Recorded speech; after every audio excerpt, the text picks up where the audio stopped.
I never saw that not yet before either. That's kind of funny. You ready to go live? Not No. yet. Well, then why would you push the button? I don't know. Go live. Are you ready? Not yet. I mean, are you ever ready? Are you ever really ready? I'm never ready. We have all the way from the other side of the pond, Jason Miller. Jason is into a new book called Second Skin. Jason's fun. You know why Jason's fun? Because one day he was just Jason Miller, and then another day he was Jason Miller, who also took photos at rock concerts and like just got in with that crowd. Just Never just Jason Miller. He was just Jason Miller. And he wrote a bizarre, which is a business memoir. Bizarre. A bizarre is that, bedroom for. Hi, everyone. Tim Kitzrow from NBA Jam and NFL Blitz, welcoming you to The Backpack Show. Your hosts, Chris Brogan, Kerry Gargone, Boom Shakalaka. Backpack Show. I'll just drag Jason on.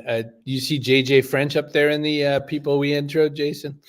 Yeah. That's where I got the bizarre term from. I know we have a mutual friend. We do. We do. My mom and dad are here. Our good friend Chloe, who's closer to you over in Scotland. She's right around the corner. Jason, my jokey intro is like, you were just Jason Miller and then you weren't. The time I think I most remember that being true is I was either at Inbound or B2B Marketing Profs or one of those things where you were in the hall and we talked about some of the shows that you had shot at and done the photo work for it. And you just suddenly were in that world. How did that really start? Because, again, like I'm an outsider. Like I just sort of, hey, Jason does this thing now. But somewhere in your mind, you thought, I'm going to start doing this thing. I'm going to consciously get really into who I think I really am. Get really good at taking what happened? Rock photos. Yeah. Well, it's just like B2B marketing, like how everyone no one says they want to be a B2B marketer, you just sort of fall into it, right? So I was writing for this magazine. I was writing reviews for this magazine. I just loved writing about music, and they let me do it. And I remember there was a show, Motley Crue was playing, coming to San Francisco, and the publicist reached out and said, "Hey, do you want to review the show?" And I said, "Yeah, I'd love to. It's one of my favorite bands." I said, "Great, we'll leave you a photo pass." I'm like, I don't even know what that means. And so she goes, "You can take photos of the first 3 songs." So I went out a couple of days before and bought a camera and stayed up all night trying to figure out how to use this thing. And I screwed up the photos so bad. And I was sitting next to like the photographer from like Spin and like some pretty heavy hitters, and I just destroyed the moment. And I vowed after that night to never lose an opportunity like that again. So I went on this quest to master the art of low light, fast moving photography, and documented that along the way, and that became down in front of the book. And it's just like kind of an obsession now. But yeah, it all started just by low life. I was like, you photograph a lot of low lives at concerts, I guess, but low light. That makes more sense. I heard the same thing though. But I mean, imagine the moment. So there you are, you get the most incredible seat you could possibly get. You get this real shot. And did you overexpose? Did you underexpose? Was it just glowing Vince Neil or sitting in the dark Tommy Lee? Yeah, it was like this. It looks like it's just it's a giant white shot with a bunch of hands up in the air. And funny enough, it's like a couple of people have asked me if they could use it for presentation templates. So it did turn into something useful. It became art. But you go, I mean, so Down in Front is about that. It's about that experience. You explore, you do some, work there. Second Skin is about a different kind of work that you did. Talk a little bit about why this book came about, because boy, if you think the first book was exploratory of Jason Miller, this second one, we get kind of naked. So it's interesting, and I call it a bizarre. And I borrowed this from JJ French, who wrote Twisted Business, which I literally love this book. And it's half memoir, half business book, right? And so and there's this trend that I'm really into about these books that are coming out with lots of little anecdotes put together into a timeline and a bigger picture, and there's lessons and inspiration and funny moments. And so it started off, my wife got me a gift, and she hired Lemmy's biographer, this guy who wrote Lemmy's biography to do this as a gift, right? And we chatted for months and months. And you might be wondering, like, what the hell, why would anybody be interested in your story? I think, well, it's a little bit of imposter syndrome coming in, but I had an interesting upbringing in the Midwest and watched an industry die. And have dealt with mental health issues with my mother, and there's all kinds of stuff, but everything's in the book, and it leads up to this moment of reinvention and finding your true self and bring your true self to everything you do. And it's just everything like that I've ever got on stage and talked about, or everything I've ever brought to a marketing role or any role. I think it's an interesting, fun story, and it's a bit of inspirational, I think. So we'll see. There's only been a few people who've seen it. We were going to print today, and I'm excited to get it out there. There's some wacky, crazy stuff in there. We had a good run in the music business for a while. So that was a gift. Yeah, I mean, I was like, oh, honey, another one. How many books about me do people need? But I think the third one was probably the best one. But I want to dig into that question, because Lemmy Kilmister from Motorhead, for those of us who are not metal inclined, is an absolute rock legend. Like, a person writing a book about Lemmy is a given. You sort of glazed over yeah, sure, I'll write a book about him. Like, the check must have been good, but come on, Miller. Like, how did this person stay involved in you? What was the process like? How did that go? So it's interesting, because this book's been in the works for a long time, and what it started off being and what it turned out to be is really two different things. But so I spent 6 months on the phone with this guy, and he was great, and we still keep in touch. And then he interviewed all the people that played a role in these lives, various roles. And this is, I think I was still at LinkedIn at the time. So it was just before LinkedIn was exploding, right? So there's lots of interesting stories about LinkedIn there as well. But, over the time, I started adding to it and adding to it and adding to it. I brought in all these interesting things I learned along the way, and then some look backs and some deep dives and some things I found out about about growing up that I didn't know about the mental health of my mother, and how that affected the family. And, but it turned into something much bigger and much more grandiose, if you will. And so at some point you have to figure out when to stop adding stories. And to be honest with you, when to take out the ones that could get you in trouble. So we finally just cut it off. I mean, there's a million stories, but there's there's ample time to tell those later on. This is just a concise, fun read, a novella read, if you will, I guess. So is it different promoting something that's so personal to you, as opposed to the regular kind of marketing stuff you do, like big rock content for SaaS companies and stuff? It's scary putting yourself out there, I think. In fact, I mean, I read the thing I had I asked several people to read it and get some feedback. So yeah, it's scary putting yourself out there, but at the same time, I think it's fun. There's a lot of fun stories. There's a lot of dark stories. There's a lot of crazy stuff in there. There's a little bit of everything, but it all came together really well. I found an editor. I had a couple of different editors. It was almost, I feel like I was producing an album almost, because it was almost like my personal Chinese democracy. Not that I would ever compare myself to that, but this thing took 10 years to finish.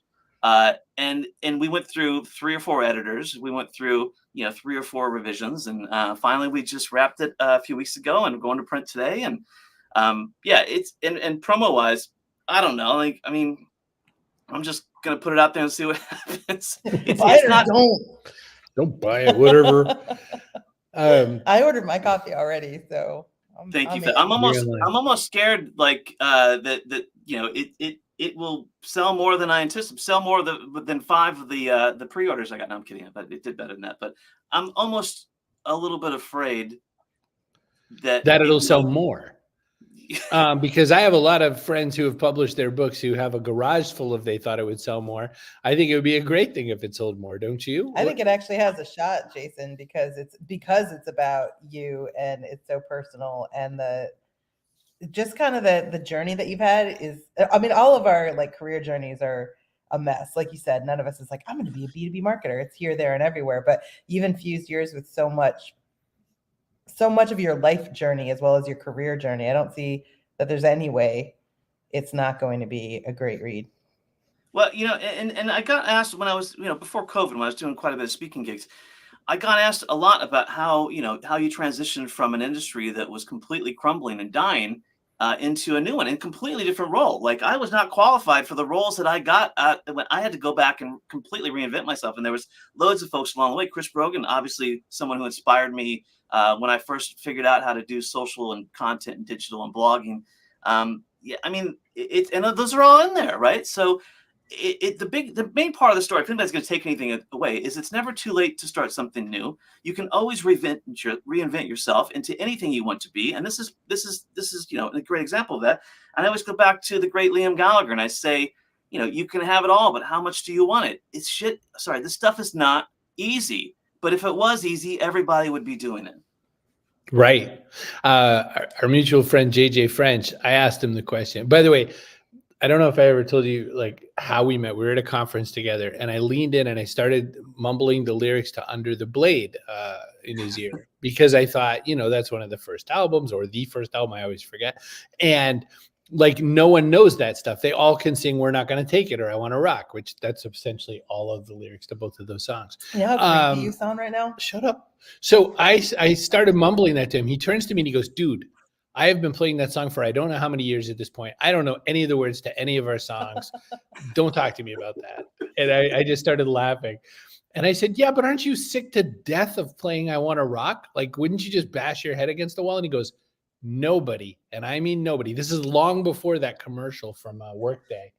Nobody says party like an accountant. Nobody says I want to hang out and be a really cool, office manager. They all party like a rock star.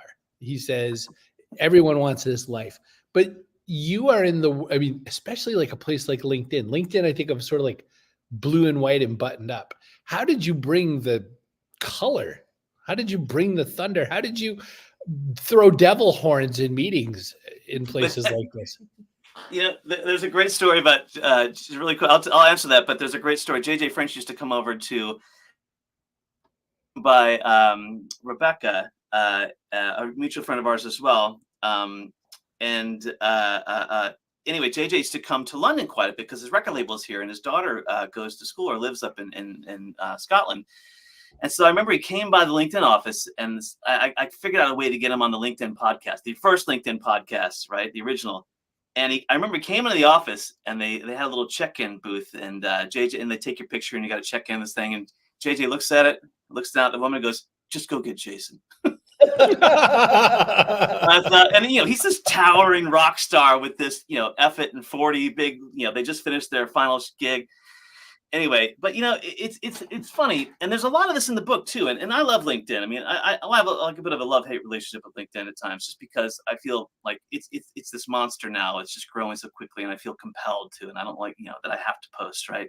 But when I started at LinkedIn, there was no marketing solutions, there was no paid solutions. It was nobody even knew what the hell it was. It was all going there to get a job. It was buttoned People up. used to make fun of it, Jason. Yeah, I remember vividly. Before you.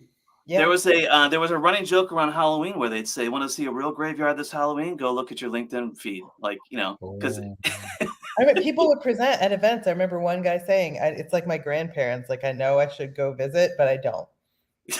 Well, we were at Content Marketing World sponsoring one year, and they were like, "What the hell is LinkedIn doing here?" I'm like, "Oh, we're part of the marketing solutions team." I'm like, is that part of LinkedIn? I'm like, totally true. But and I completely respect this, and the folks that hired me there, I left Marketo to go there, and it was a challenge. And I always tend to go to the underdog, and I love the challenge. And LinkedIn Marketing Solutions this is the secret to success. And this is all about branding, and this is why I think brands don't take enough chances. Is that in that time period, LinkedIn was operating like a startup within a bigger org, right? LinkedIn Marketing Solutions was like the startup, and no one cared what we did. But there's no brand guidelines. We had 3 rules on content we put out, right? 3 simple rules. I forgot what they are, but they were like, that was our guide. That was our guardrail, and they kind of let us do whatever we wanted to. And the goal was to look different and stand out, so that we were approachable and not the buttoned up kind of, like the perception of LinkedIn proper is only for HR professionals. Right. So they let us loose. Nice. Nice. Yeah, I think it was too late. Right. Then, well, I will say, and this is in the book too. And I talk very warmly about LinkedIn. I wouldn't be here today without LinkedIn. But to watch the transformation of LinkedIn go from you could post like, we will solve every, world hunger problem if I just get one like, and you you wouldn't get it. I wouldn't see it.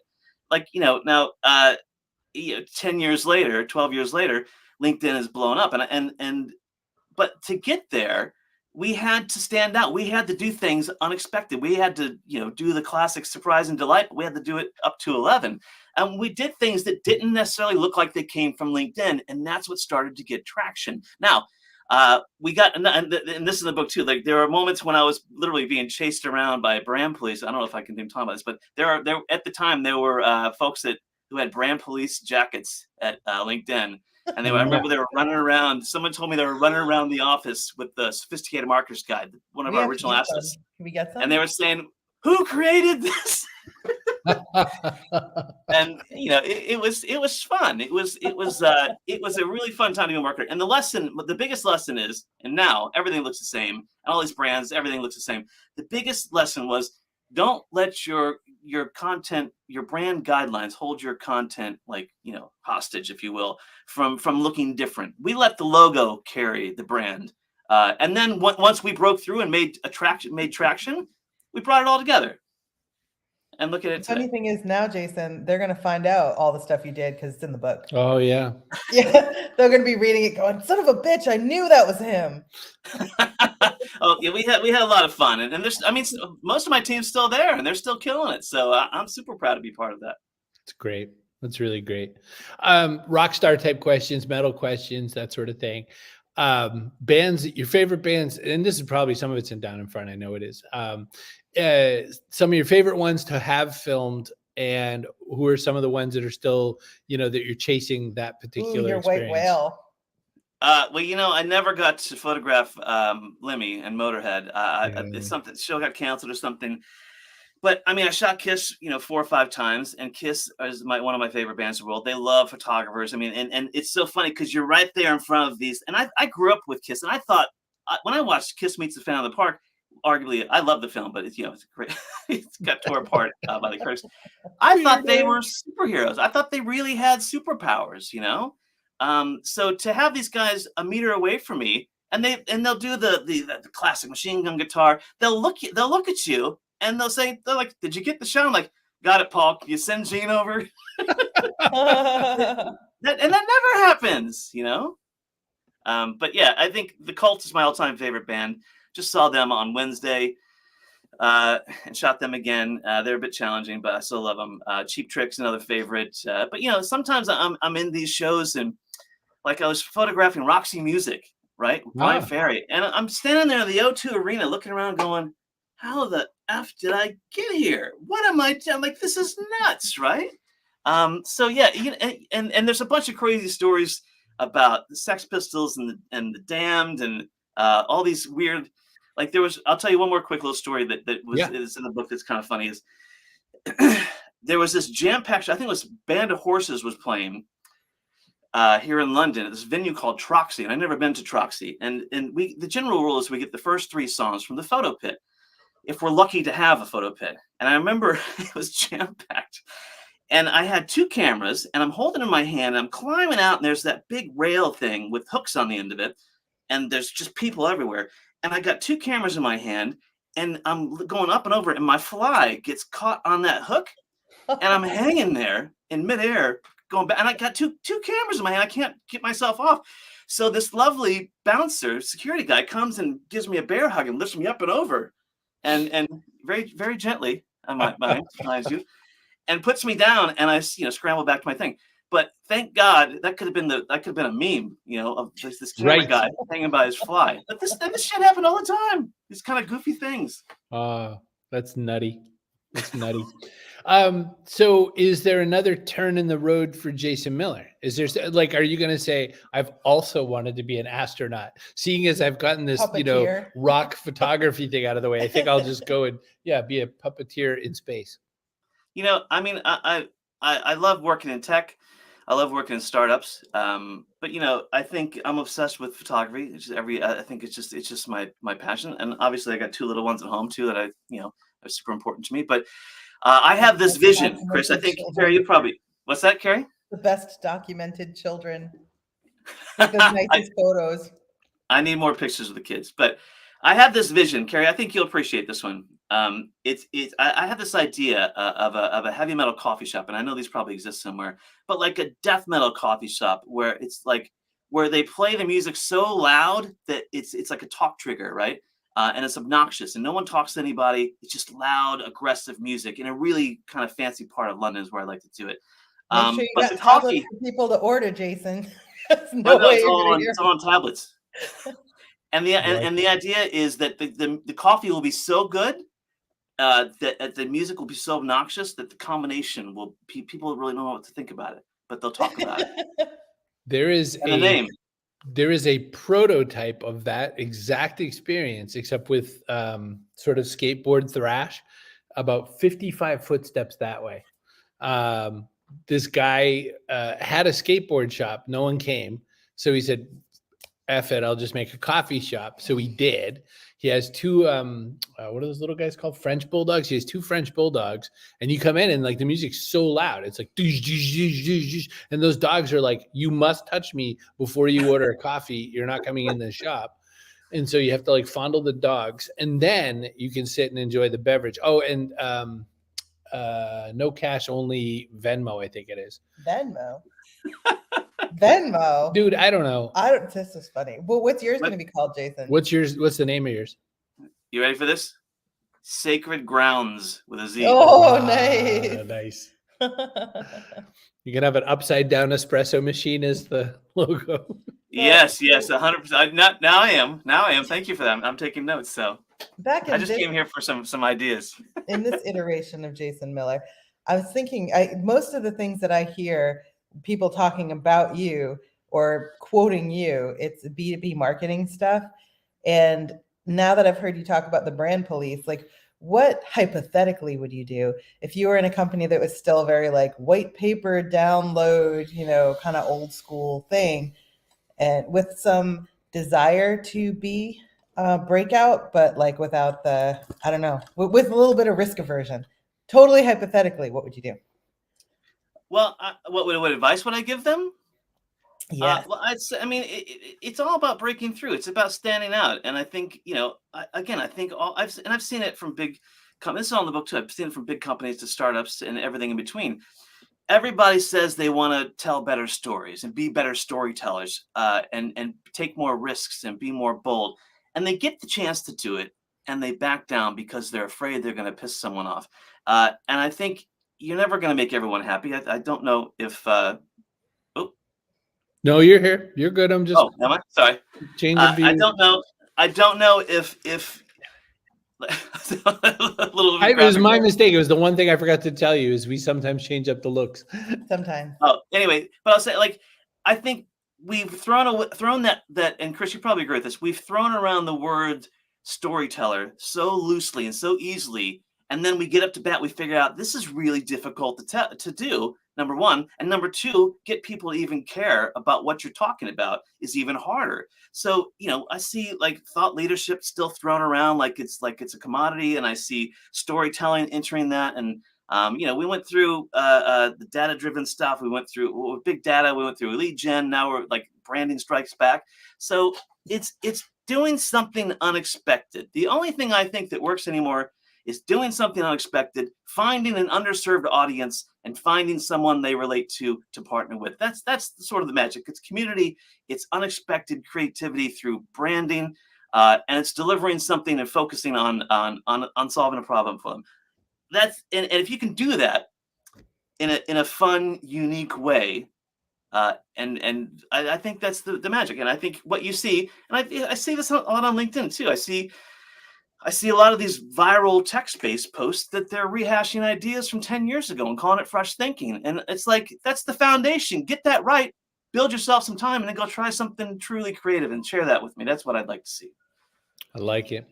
Well, I have one question we've asked every single guest who's ever been on including here. You, Jason including Miller. you, Jason Miller. Sir Mix-a-Lot, everybody else. We've asked one question, which is what goes in your backpack. This, again, can be something physical, like a collection of guitar picks. It could be something metaphorical, like tinnitus. What is something you want to throw in the backpack for people for their success?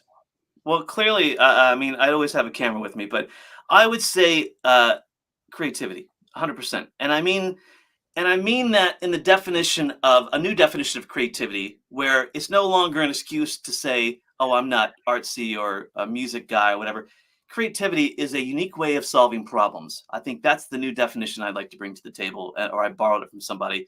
And I think if there's that one skill set that you can sort of hone to differentiate yourself moving forward, especially in the world of AI, is to lean in with creativity. Now, with that being said, the caveat is not everything has to be this massive creative endeavor, but focus on where the creativity matters. Creativity in the backpack. That's my takeaway.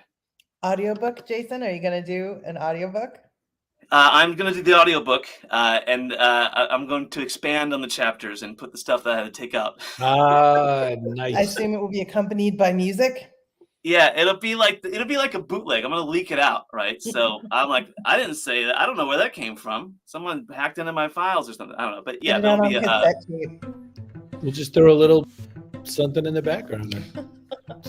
But if you pre-order it, you get the limited edition version with full color photos and layouts and all kinds of Maybe stuff. like I did. Colors and Yeah, layouts. You know what else you're gonna get?